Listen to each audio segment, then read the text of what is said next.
we're just giving these bees a little bit of smoke. What the smoke does is it calms them down, and it will kind of set up a little alarm to them that their hive is on fire. And so when the bees think their hive is on fire, they're actually going to go and gorge themselves on honey. And that way their stomachs are so full with honey that they can't get around and sting us.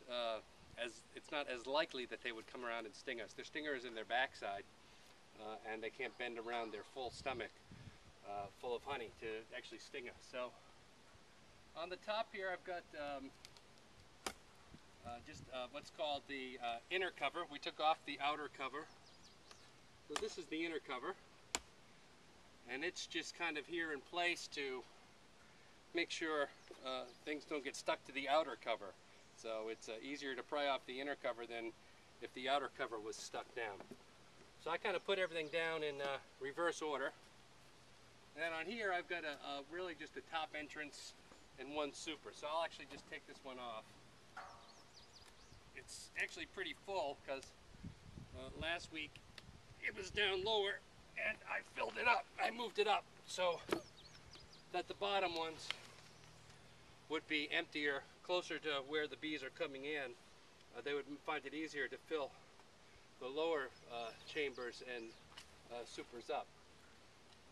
So this one here is a little bit smaller. It's got some, still got some honey in it.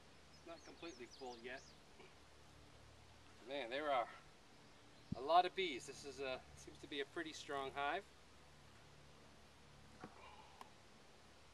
And we got a lot down here. I'm going to give them a little bit more smoke.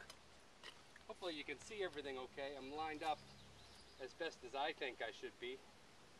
So we'll just kind of push these guys down a bit. I'm seeing a lot of drones in the hive. Those are the male bees. Hopefully we'll get to take a look at those later. Yeah, this one is full too. This is a good honey flow we have going on this year. So the hive tool is used to keep things from getting stuck together.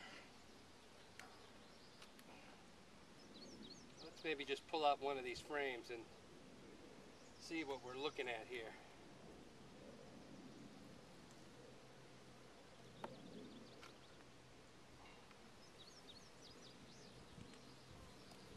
Here is a frame of honey. There's usually 9 or 10 of these in a hive. You can see across the this side here is all kind of covered over with wax. That means it's completely cured and it's honey. But in here, these cells which are not covered over, the bees are still actively filling those and putting more nectar in there to cure and turn it into honey. So right now you can see all the bees. They're kind of feasting on that nectar, getting ready to leave the hive just in case it's on fire. But what will happen is the smoke will dissipate that we put in the hive, and they'll say, oh, it must have been a false alarm, so no need to leave.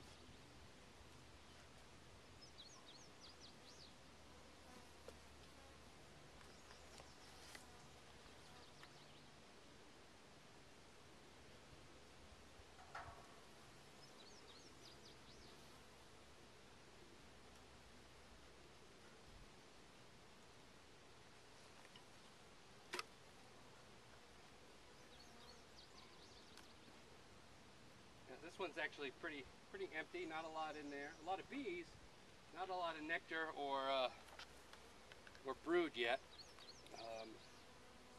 And in here I can see that these are starting to get a little full.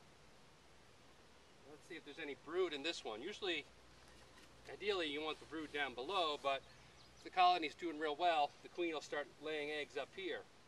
So I just want to actually check this box to see if there's any brood up in this box. And then I know if I need to add any supers, I'll add it above this one. And this kind of just becomes an additional brood chamber for her, for the queen to lay some eggs in.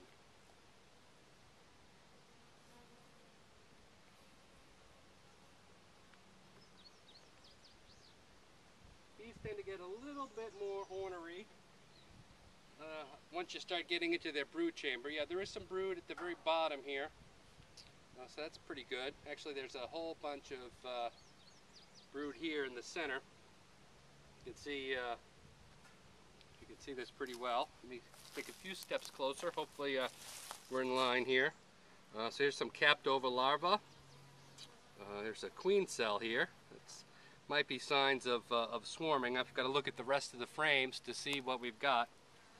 I don't see any eggs or larvae in there, so that's good. I'll probably just maybe just cut that out just in case they don't feel like building it up again. But this one seems to be a very strong hive, so I don't want to disrupt that layout of the brood chamber, so I'm going to put this back in, same side I had before, and just look at a few of the other frames in here and look for swarm cells.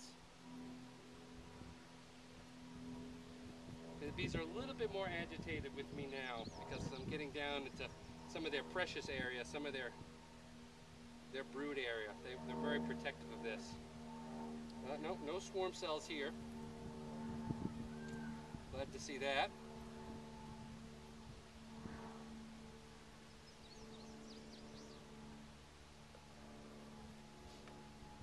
The beekeeping tool just has this hook end release underneath the frame, and that helps free things up and keeps things from sticking. I use it to lift too. Lots of brood here, lots of drones. See a lot of drones. Those are the male bees. Their only job is to mate with the queen, and that's about it. They don't do much else. They don't even have a stinger.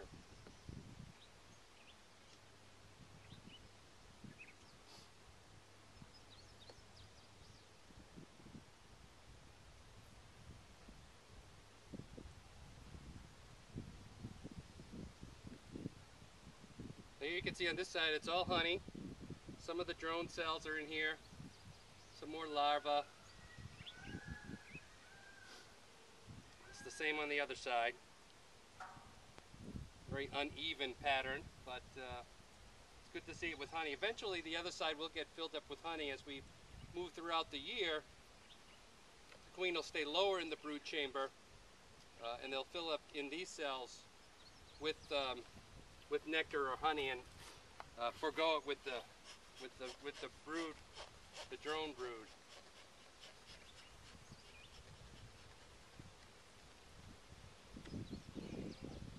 Take a look at the last couple here. Usually the inner part is where the brood is, and then towards we get towards the outer side, it tends to get filled up more with honey.